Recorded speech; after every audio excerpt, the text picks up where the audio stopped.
Hello and welcome to the next installment in the demo and instructional video series for K8 Poker TournaManager. In this video, we will demonstrate how to set the event capacity limits, register players, assign seating, manage re-entries and add-ons and more. From the K8 Poker TournaManager main screen we click the Player Registry button. Next, we enter a password if one has been set up, and then click Submit. Before the player registration form is loaded, the tournament capacity settings form will appear. On this form, you will establish the capacity parameters for your event or venue. Here, you will enter the maximum number of tables that your event will allow. This value, along with the other values on this form, will determine the pool of seats considered by the random seat selector and more. Next, the max number of seats per table sets the seating capacity for each table. So if you have 3 tables for your event but each table can only accommodate 8 chairs, your tournament or venue will be limited to 24 simultaneous players. The next prompt is for the minimum number of players per table. This input only applies if the Release Tables as Player Field Builds option is checked or enabled. The value entered into this input will determine the minimum number of paid entrants that are required before the next table is released or available for seat selection.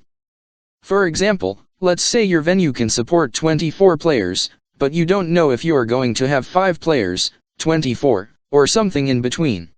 So you don't want the random seat selector to assign seats from tables 2 or 3, if you only have 5 entrants. So what this tells the seat selector to do is to randomly assign the first 5 entrants to seats at table 1, then 6th through 13th players will be assigned to tables 1 or 2, and then once the 13th player is registered it will open up the third or last table for the remaining entrants. This lessens the need to reassign seats to players when the turnout is unknown or less than expected. For this demo, we will keep it simple and not enable the Release Tables feature. The first time you access the player registration form, it will be preloaded with a single example row. Use and update this row to add your first player for the event. Click in the space provided for the player name input and type the first few letters of the name of the entrant. For this player, we'll assume that the first player is the owner, Kirk Johnson. So we enter a K, I, and an R and then hit the Tab key. Since Kirk is a member, the Player Smart Lookup feature identified the player as potentially being the member, Kirk Johnson. In this case, the player identified is correct. So we click the Select Player button. Once we receive Kirk's entry fee, we click the checkbox next to Paid Status. Next we click the Assign Seat button to randomly assign Kirk's seat. A pop-up window appears with Kirk's table and seat assignment. Next, we click the Add Player button to add the next player to arrive to the event. We click in the player name input area and type D, A, V, I, D and then hit Tab. A member is found with the first name of David, but it's not the same David that we are currently registering for the event. So we hit Next, and a pop-up message appears to let you know that historical performance metrics are not recorded for guests or non-members. We click OK to acknowledge the message. You will notice that the player name that we just entered now has an asterisk next to it. This asterisk is used by the software to differentiate members from non-members when performing the post-results process, demoed in a separate video. Also noticed that the member ID for this player is guest. We click the checkbox for the paid status to indicate that David has paid his entry fee. David has requested to be seated in a middle seat, so we click the Assign Seat button again and let the random seat selector choose the table and seat. But we manually override the seat number with a 5 like this. We fast forward to when all of the players have been registered and seated. Now that we have registered all of the players for this event, allow me to demonstrate a few of the other attributes on this form. Use the Delete Player button to remove a player from the player list. Like this. Notice the Assign Bounties button is disabled as this event was not configured for a bounty tournament in the Tournament Setup module. To see how the Assign Bounties button works, check out the How to Run a Bounty Tournament video, coming soon. The Clear Attributes button clears all of the status flags and seat assignments for the players in the player registry. This is really useful if you have consecutive tournaments with the same or nearly the same people playing and you want to save time by not having to re-enter every player from scratch. The Save and Exit button saves the current player list and exits the module, while the Exit without save just exits the module. Since we pressed clear attributes, I am going to click exit without save to revert back to the player list with the seat assignments. I'll re-enter the player registry module now. We have just a few more items to cover before we move on to updating the player statuses while the tournament is in progress. You will notice just below the player list are table footer metrics. The number of rows metric tells you how many player records are in the table. The number of paid players metric indicates how many players have paid their entry fee. So if the number of paid players is 13, but the number of rows is 15, it means that you have 2 player records who haven't paid. Note, the prize pool is only based on paid entries, so you can have as many players loaded into this as you'd like without adversely impacting the prize pool calculation. However, to keep things tidy and easier to follow, we recommend only keeping paid players in this table or list. You will also notice that 3 of the records don't have a seat assignment. This is because Ben and Mark haven't paid their entry fee and the product will not allow you to assign a seat for them until they do. And Pam has paid her entry fee, but we forgot to assign her a seat. Note, assigning seats is optional. Next is the number of re-entries. This is simply the sum of the re-entries column and is used to compute the prize pool displayed on the main screen.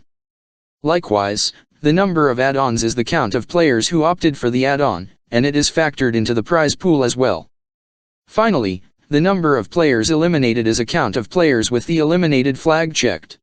This is used to calculate the players' remaining metric on the main screen and is used as well by the Calculate Chop feature.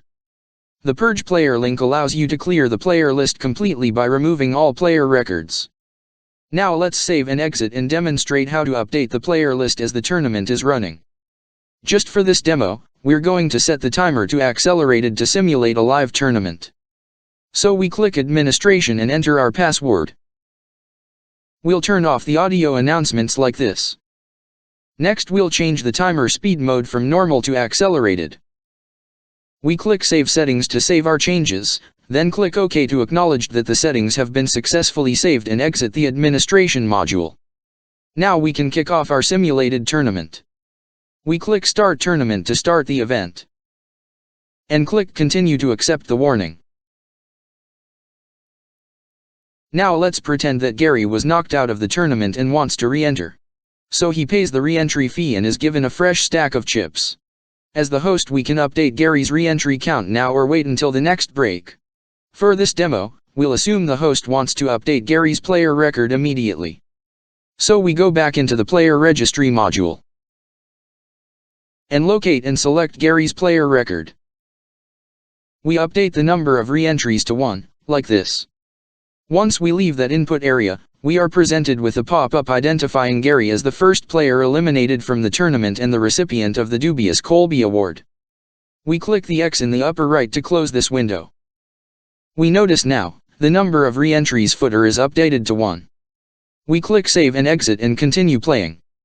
Notice now that the prize pool has increased by $100 and the number of entrants and re-entries has increased by 1.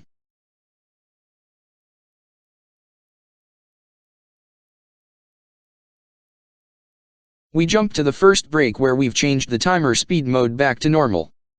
We collect the add-on fee and distribute the add-on chips. Let's pretend that only 10 players opted for the add-on. So we return to the Player Registry module once again. We check the add-on indicator for the 10 players who paid for the add-on.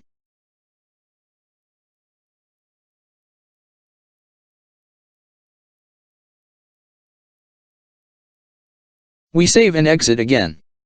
We now notice that the prize pool has increased again by $300, or cost of the add-on, $30, times the number of add-on recipients, 10.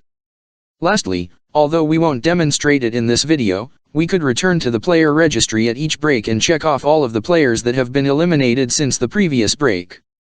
This concludes our demonstration of the player registry module of K8 Poker TournaManager. We thank you for watching. If you found this video helpful, please click like or subscribe. Be sure to check out the other product videos once they are published to the support section of the K8software.com website.